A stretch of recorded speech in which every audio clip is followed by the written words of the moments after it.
नमस्कार मित्रांनो, आपण सध्या उभे आहोत वेरावल स्टेशनच्या परिसरात. हे स्टेशन पर्यटकांसाठी खूप महत्त्वाचे आहे, कारण सोमनाथ मंदिर इथून साधारण 5 ते 7 किलोमीटर अंतरावर आहे. त्यामुळे देशभरातून येणारे भाविक आणि पर्यटक इथूनच आपला प्रवास सुरू करतात. स्टेशनच्या बाहेर तुम्हाला टॅक्सी आणि ऑटो रिक्षा सहज उपलब्ध होऊन जाते. त्यामुळे सोमनाथ मंदिर इथून शहरात ठिकठिकाणी खूप जाणं सोपं होतं. पण वेरावलची खरी ओळख ही वेरावल बंदर परिसरात आहे. ज्या भागात तुम्हाला मोठ्या प्रमाणात मच्छीमार बोट पाहायला मिळतात. इथलं मच्छीमार जीवन आणि त्यांचं रोजचं काम हे वेरावल पासून खूप महत्त्वाचं आहे. बंदराजवळ अनेक ठिकाणी फिशिंग बोट तयार करणं, त्यांची दुरुस्ती आणि रिपेअरिंगची कामं असतात. काही ठिकाणी बोट रिपेअरिंग डॉक सुद्धा पाहायला मिळतात. म्हणजेच एकीकडे आध्यात्मिक सोमनाथ आणि दुसरीकडे कष्टकरी मच्छीमारांचं जीवन.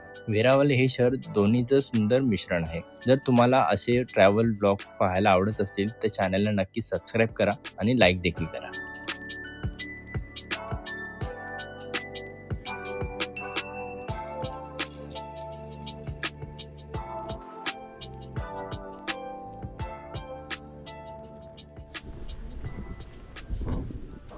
शुभ सकाळ मित्रांनो. आता वाजले सकाळचे 7:45 आणि आपण आता आलो आहे सोमनाथ मंदिराच्याच बाजूला एक होमस्टे घेतला आहे. रेट वगैरे काय ते सगळं तुम्हाला नंतर सांगेनच इथून निघताना.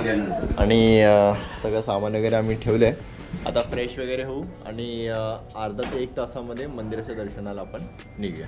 ठीक आहे.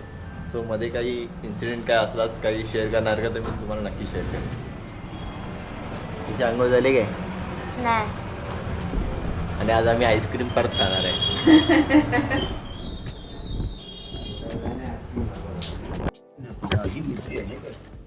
सो मित्रांनो, जसं मी तुम्हाला बोललो की आपली फ्रेश वगैरे आपण मगाशी झालो 10 मिनिटापूर्वी आणि आता आपण नाश्ता करतोय.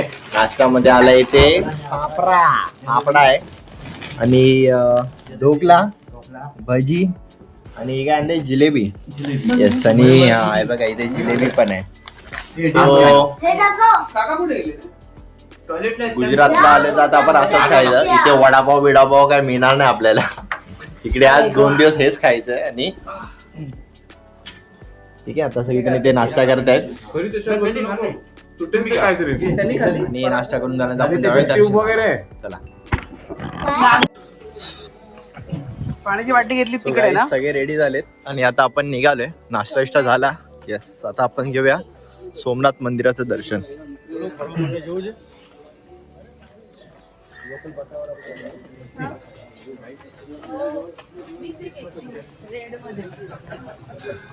सगळ्यांनी व्हाईट शर्ट घातलेत. White shirt, T shirt.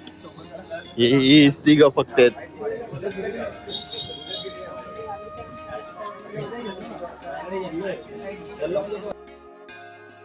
Somnath मंदिर हे भगवान शिवाच्या 12 ज्योतिर्लिंगापैकी पहिले ज्योतिर्लिंग असे मानले जाते. हे मंदिर गुजरात राज्यातील सौराष्ट्र भागात अरबी समुद्राच्या किनाऱ्यावर वसलेले आहे. पौराणिक कथेनुसार चंद्रदेव यांनी भगवान शिवाच्या कठोर तपश्चर्या केली. शिव प्रसन्न झाले आणि तेथे ज्योतिर्लिंग स्वरूपात प्रकट झाले, म्हणून या स्थळाला सोमनाथ असे नाव पडले.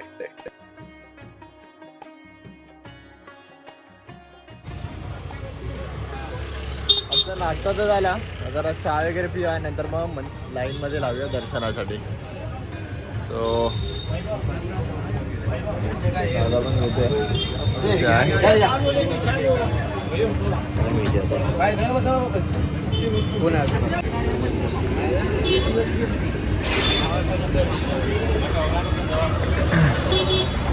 मित्रांनो, पुढे गेल्यावर माहित नाही की फोन अलाव आहे की नाही. माझ्यामध्ये फोन अलाव नाही आहे.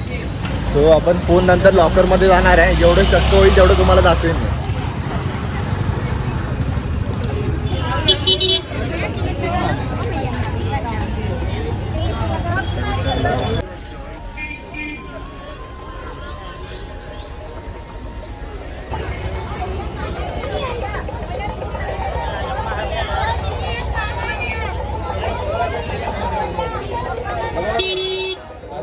दर्शन केले जातं. 100 रुपयाला काय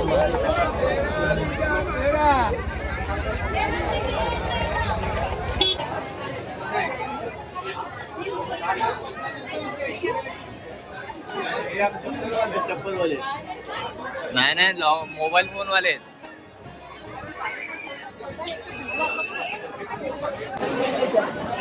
तर मित्रांनो आता फोन वगैरे सगळं मी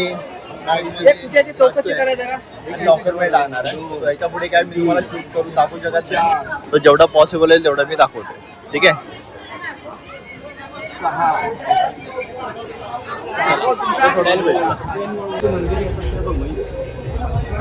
सो मित्रांनो आपलं दर्शन वगैरे झालं आणि आता परत आम्ही फोन वगैरे घेतले.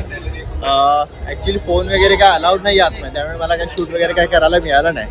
सो मी तुम्हाला लांबनं ना मंदिराचा कळस वगैरे दाखवतो. मित्रांनो बघा हा मंदिराचा कळस आहे छानपैकी.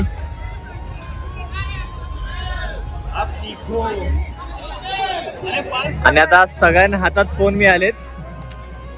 दर्शन कसं झालं तुमचं? खूप छान मजा आली दर्शन आणि खूप प्रसन्न वाटेल जर तुम्ही इथे आलात तर. खूप मोठी पिंड आहे. आजपर्यंत मी कधीच एवढी मोठी पिंड पाहिली नव्हती. एवढी मोठी पिंड आहे.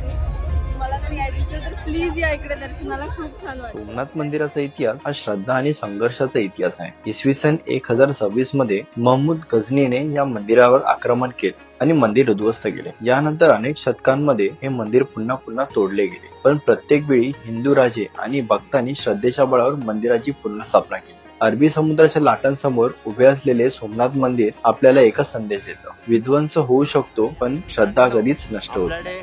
S25 अल्ट्रा प्रो मॅक्स आहे. तो कडक झूम होता याच्यावर. झूम का लेवल पार.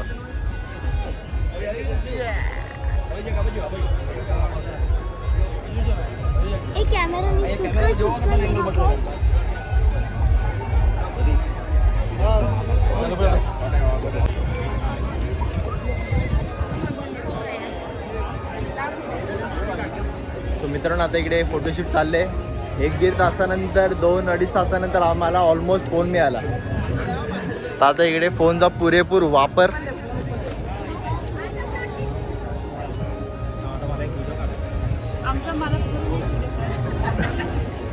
सो आता पप्पा वगैरे सगळेजण पुढे गेलेत. आता 5-10 मिनिटात आपण जाऊया आणि आता इकडे अजून जे जे काही असेल एक्सप्लोर करणार का ते आपण एक्सप्लोर करू. ठीक आहे.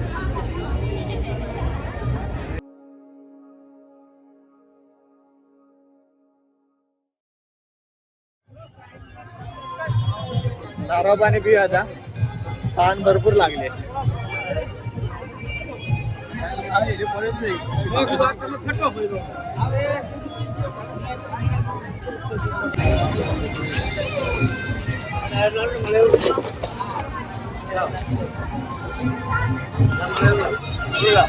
ताण एवढी लागली ना मित्रांनो, देवासारखा नारळ पाणीवाला मिळाला.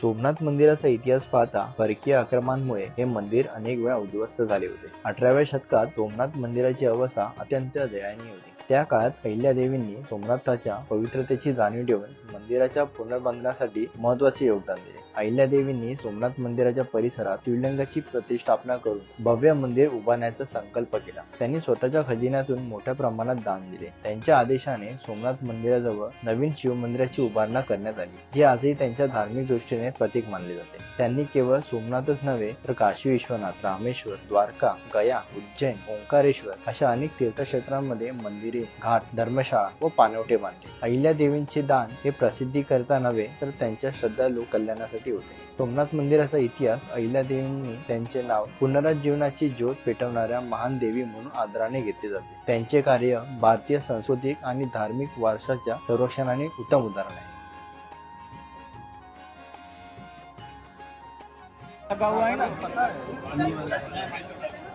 कितना हुआ? 2 का 50 ले 50. पण जेवढा मोठा शंख तेवढा पटकन मग छोटा शंख असेल ना ताकद लावा. कुठे? तर एक तोटा आणि एक फायदा आहे. फायदा असा की बॉईज आले ना की पटापट होऊन जातं. गर्ल्स आले ना की असा टाइमपास होतो. असा टाइमपास. जा पुढे जाऊन बघून या. गाईज हा प्रॉब्लेम आहे एव्हरी ट्रिप.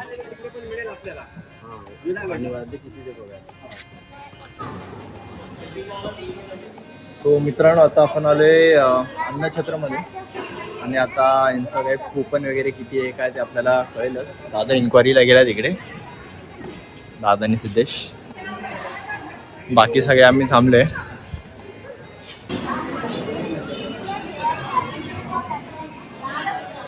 सो मित्रांनो आम्ही आले अन्नछत्रमध्ये. सो आपण चपाती आहे, भात, पोळी डाळ आहे आणि भाजी वगैरे आणि सलाड म्हणून इथे कोबीचा आयटम आहे. तर आपण जेवायला बसू आणि जेवण झाल्यानंतर आपण जाऊ आपण डायरेक्ट आपल्या रूमवर.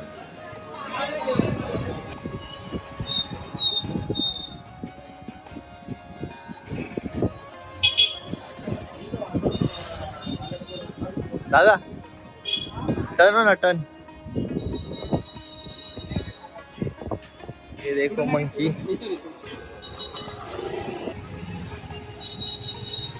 Monkey, gorilla monkey.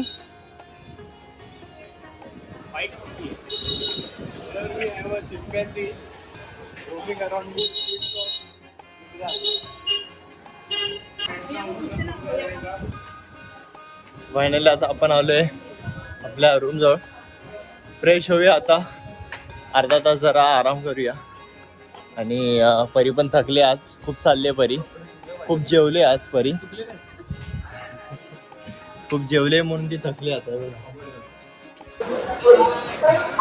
एक मॅडम चालू. सो मित्रांनो आपण दर्शन वगैरे करून निघालो आणि आता आलोय आपण जुनागडला. ट्रेनमध्ये खूप रश होती बघा, अजून पण ट्रेनमध्ये पब्लिक लिटरली बाहेर लटकेपर्यंत गर्दी आहे इकडे. आणि आमचं दर्शन वगैरे छान झालं. आता आपण इथून जाणार आहोत आपल्या दुसऱ्या स्टेला आणि तिथून आपण जाणार आहोत गिरनारला. सो आणि सोमनाथ मंदिरामध्ये आतमध्ये कॅमेरा वगैरे काय अलाउड नव्हता, त्यामुळे तुम्हाला व्हिडिओ वगैरे प्रॉपर दाखवता आला नाही.